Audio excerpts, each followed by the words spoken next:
Want to introduce our artist in residence for the month of August, Sara Stern. She's an interdisciplinary artist from New York City. Her recent projects prod histories of urban development with animacy and speculative fiction. She received her BA from Harvard University and her Master's of Fine Art from Columbia University. She's exhibited and screened her work in the US and internationally at venues including the Sculpture Center in New York, Anthology Film Archives in New York, the Museum of the Moving Image, New York, the Jewish Museum in New York, Museums Quartier, yeah, I never know. Vienna, and the Institute of Contemporary Art Singapore. Her awards include the 2018 Rima Hortman Emerging Artist Grant, 2017 to 18 Fountainhead Fellowship at VCU Sculpture and Extended Media, and the 2018-2019 Visual Artist at the Fine Arts Work Center in Provincetown, Mass. And with that, we'll turn it over to you. Thanks. Do you want to come closer, or is everyone good back there? Because I feel like we're a small group. Obviously, I'm very pro social distancing, so I'm not encouraging anyone to. I realize I need a slightly lower seat over here. So one sec. Okay, cool. Because also I'm going to have some sound, so this way it'll be easier to hear. Okay, thank you so much, Carol. I guess I'm not really visible now, but it's okay. Yep. Actually, sorry. There we go. More comfortable. Okay, so it's been really amazing to be here and to have access to all the resources of the studio center, of course, the outdoor studio space after this long time of social distancing in small city spaces. But also as an artist who often works with digital moving image, video, to work in this new, very physical medium has been so interesting in relation to my interest in animation and moving image. So hopefully I'll be able to talk about that more towards the end. But first, also wanted to thank Carol and everyone at the carving studio, because the interns, Tom, who's not here, Taylor, Apostle, and Evan Morris, who taught me how to carve my first week.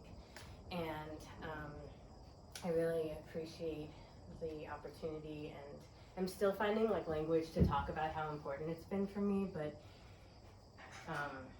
I do feel like it's been actually, not to be over dramatic, but life-changing to work with this material that is so specific. So I'll share a few projects from the last 4 years and then speak about my Marble Man project, which is over there. Okay, so I approach my projects as an expanded form of ventriloquism. I make architecture, historical objects, and photographs speak and perform. And I work across a wide range of mediums, including installation, moving image, printmaking, photography, performance, and I approach my subjects kind of like they're puppets that are already being manipulated by a variety of forces, large and small. And I think about it kind of like plugging into a puppetry show that's already unfolding and re-choreographing the show, even if only for a brief moment. So this is a documentation image of Night Talk from 2017, in which I turned Columbia University's then brand new, nobody had ever really done anything inside, Lenfest Center for the Arts building into a building creature with 2 eyes on the top floor and a word-emitting mouth on the floor below. And to give a little bit of context, this was my Columbia MFA thesis project, and we were going to be the first exhibition ever to happen here. And it came after about 15 years of this building being part of this very controversial building complex that's taking over a part of West Harlem, which is a very diverse neighborhood with a huge history, not only of immigrant families from a variety of backgrounds, Black history in West Harlem, also a history of production like milk pasteurization buildings, some of which are really beautiful.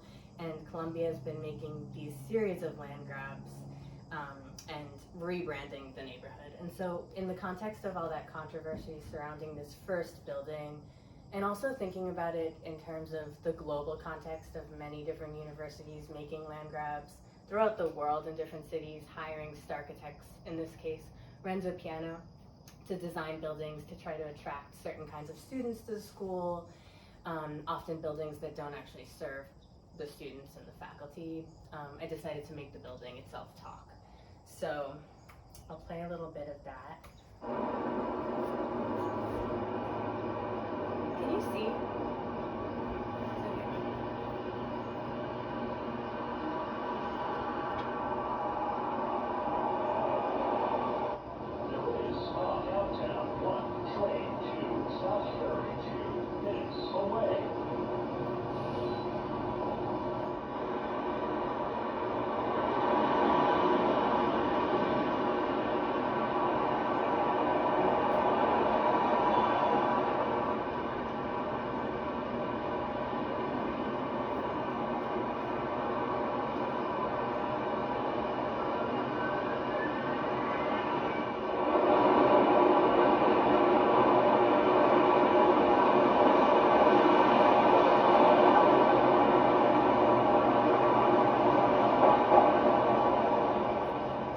Evening, the shades on the top 2 floors of the building would come down, and these projectors that were ceiling mounted inside the galleries would blink on, and Lenny would start to talk from about 8 p.m. to 1 a.m. And at first, I would switch out the video files every few days so that Lenny's thoughts were evolving. And Lenny had these internal thoughts, external thoughts. They were differentiated by italics for the internal thoughts and different ways the words would come out of his mouth. Lenny, by the way, is short for Lenfest, Center for the Arts. So he had like this nickname based on his donor's name. And in the first week, Lenny appeared to be a very kind of dumb building. He would just say things like, "Hi, I'm a building. I'm Lenny. In my culture, we name for the donors." So the public knew that it was Lenny. The building had a name. Yeah, and it says Lenfest Center for the Arts. I don't have an image that says that right now, but on the bottom. And so Lenny would introduce himself. And so the first week, because Lenny sort of seemed dumb in a certain kind of way, or I don't like the word dumb, I shouldn't use that word, but it was a play on this idea of like a smart building. So, and then Lenny started to learn more things, and by the end of the month-long exhibition, Lenny had overheard and understood from other buildings also, telling Lenny that he was the result of various land grabs. So also for the daytime opening of this exhibition, I invited the lesbian and gay Big Apple Corps marching bands to come and play and kind of take over the opening for 15 minutes and play a series of 4 songs. And meanwhile, there were all these flag-bearing performers coordinated via walkie-talkies on the top 2 floors of the building. And we queered the square in front of the building, so I'll play a little bit of that.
I love that band so much.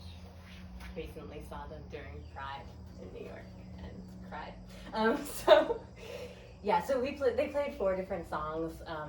2 of them related to money, like Fancy and Big Spender, and then 2 were more related to affect, like Hallelujah. That was the year that Leonard Cohen died, and also, yeah, I can get back to that another time. But this is an installation shot of Company, a piece I did in 2019 and showed at Sculpture Center. This is at Sculpture Center in the basement. And the piece addresses trends in adaptive reuse architecture through an associative video installation that's weaving magical realism, dark humor, and also 1920s and 30s era film scores. So a lot of Charlie Chaplin and Metropolis film scores woven throughout. And the project basically asks, what if when we convert these former industrial buildings like former factories into apartment loft complexes, the buildings in turn started turning their inhabitants into hybrid industrial human creatures. So in the case of this piece, it follows a community of stove people with vintage stove legs for hands and feet as they respond to the architecture and the landscaping of a property that used to be a stove oven heater factory. So I'll play. The video is like 14 minutes long, but I'll play little bits of it. This is the start.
scene. They explore the gym.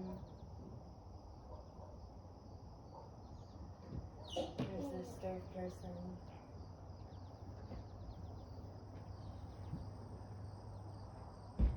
There's a door to nowhere on the property.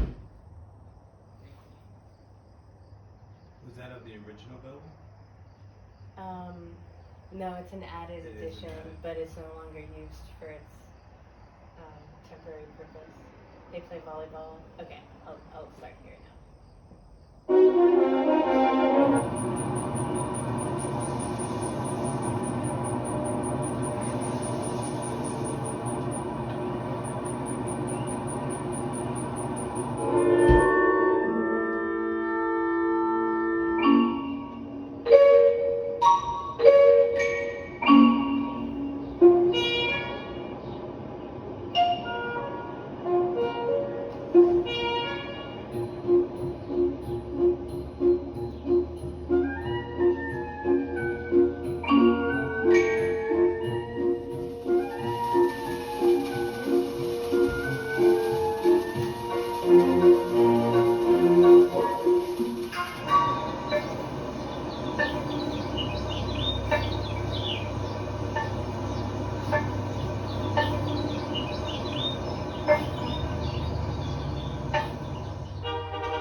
So I worked with my really amazing VCU sculpture students who improvised with me, and the custom seating incorporates stove legs that participate in the video, and also incorporate concrete, an allusion to a material used often in adaptive reuse spaces, including the one in the video, as well as Sculpture Center itself.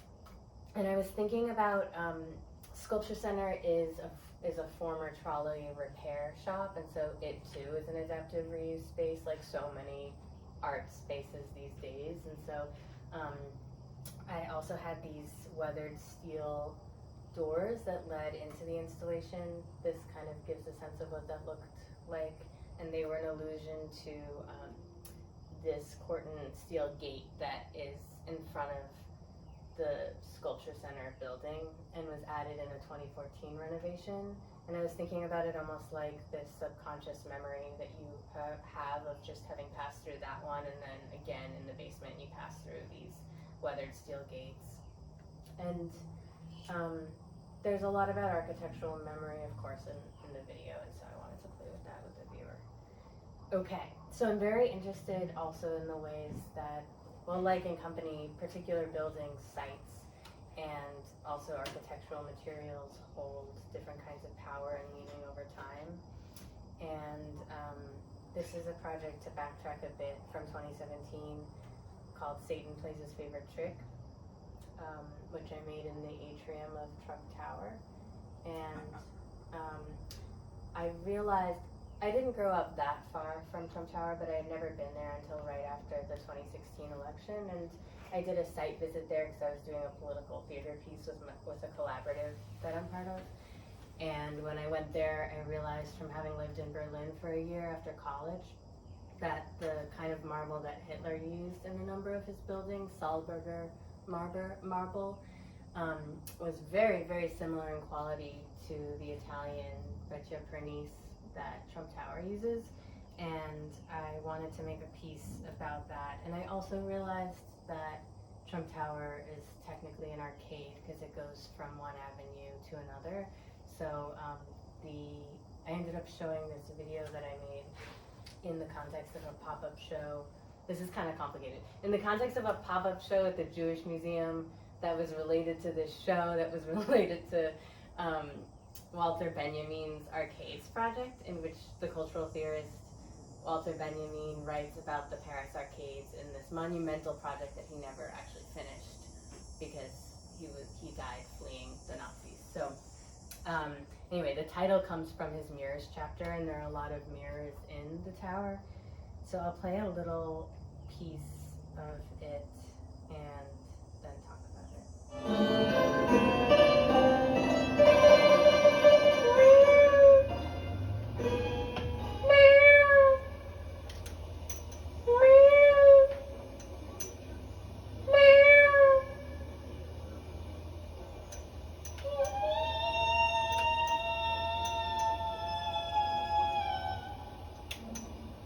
Me, my palace. Hey!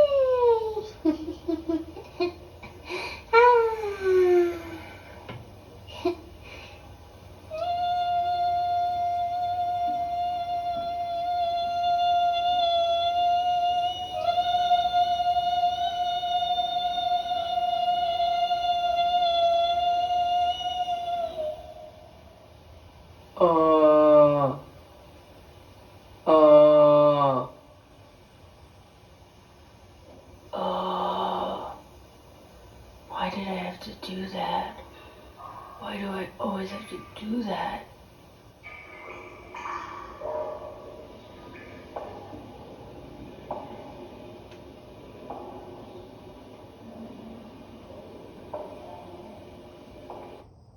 Can you take my picture with Bloody Marble, my friend Bloody Marble?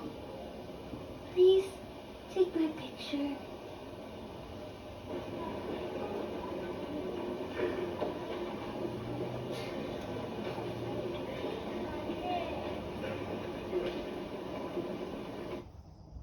Everybody please take your positions. We're about to do stunt number 2.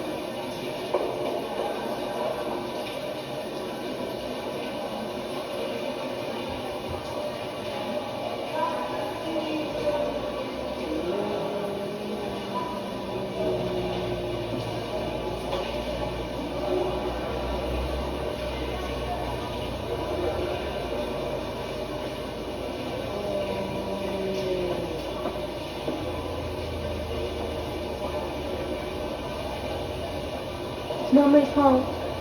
It's not my fault.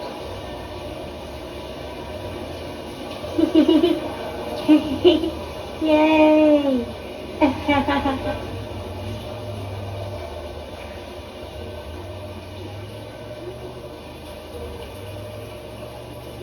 Bloody marble, bloody marble, bloody marble, bloody marble.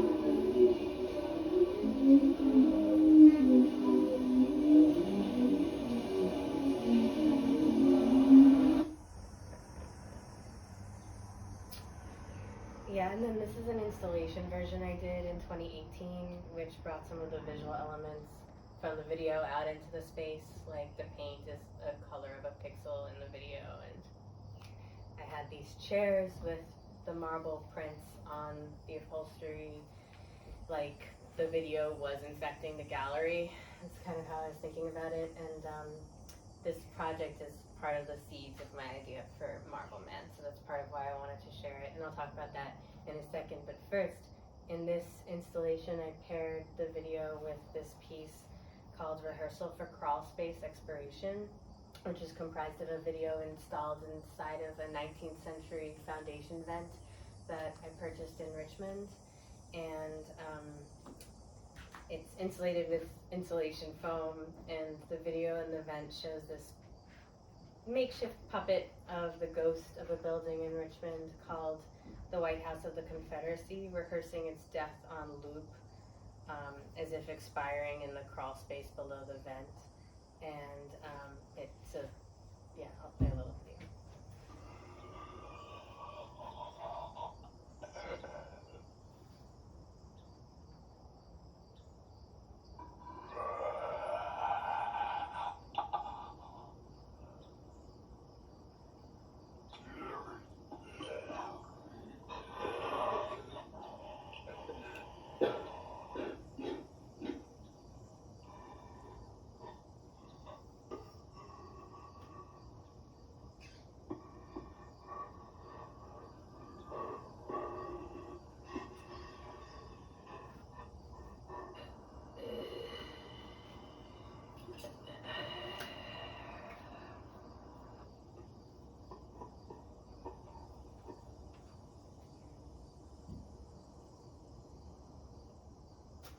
It's a really gross piece in the gallery. It's like, it's currently stuck in Canada right now, so I have to get it back.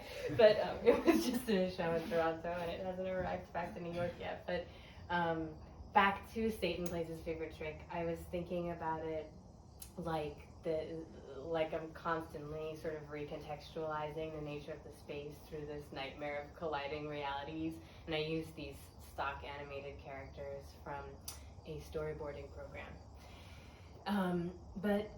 So this piece, as I said, sort of set the stage for me to begin thinking about marble as this material that's been pretty uniquely employed, I think, to seduce the public into particular political agendas from a design perspective, especially in the last few centuries. And of course, this former company store is a part of that history, with the Vermont Marble Company providing so much of the marble for the buildings in DC that are made to speak like a certain kind of democracy. So, which brings me to Marble Man.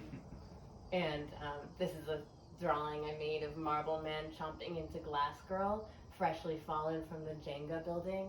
And the Jenga building is a glass skyscraper in Manhattan that freshly went up in Tribeca. And so when I applied to do this residency, I was thinking about inventing these characters, Marbleman and Glass Girl, who would come out of architectural sites and interior design elements.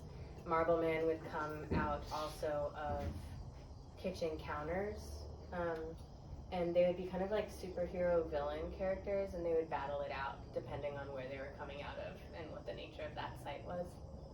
So there's Marbleman again. You're gonna see these in a sec. So, in Glass Girl, in my mind, would emerge from glass curtain skyscrapers and other buildings that are supposedly putting out messages of transparency about their funders and companies inside. So I was originally planning to make a series of kind of like frozen storyboard sculptures here of fights between these two characters, and I've begun making some of those, but because the residency got pushed into this summer, and I'm actually really grateful for that, I had more time to think about marble and started to think about it really as a puppet, this material that's been made to speak so many different ideologies over the course of architectural history, from ancient to modern to contemporary times, whether marble is being made to speak democracy, as I was just saying, is in the Supreme Court, made out of Imperial Danby marble, or Mussolini's fascist architecture, Carrara. So I've decided to make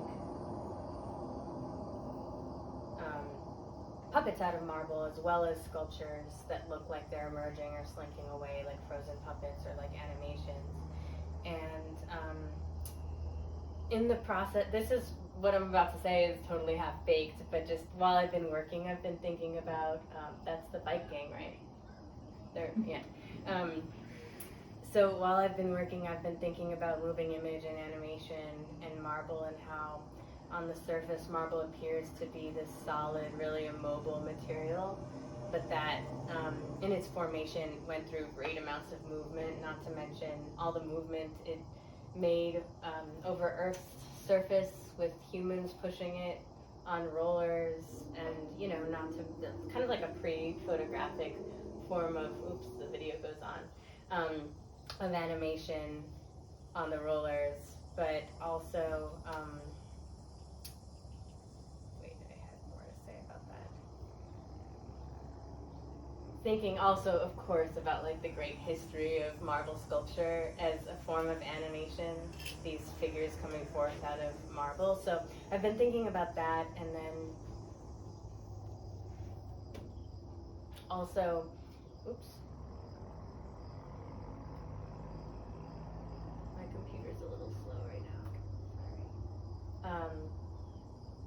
So even though on the surface video and marble seem to be such different media, and they are, of course, video was invented so recently, I'm thinking about this deeper and longer history of movement and moving image and animation that they do share, and I'm really interested in drawing on that while making puppets out of marble, as well as drawing on a history of animation, so incorporating forms and expressions that might relate to animation, certain cartoon figures, for instance.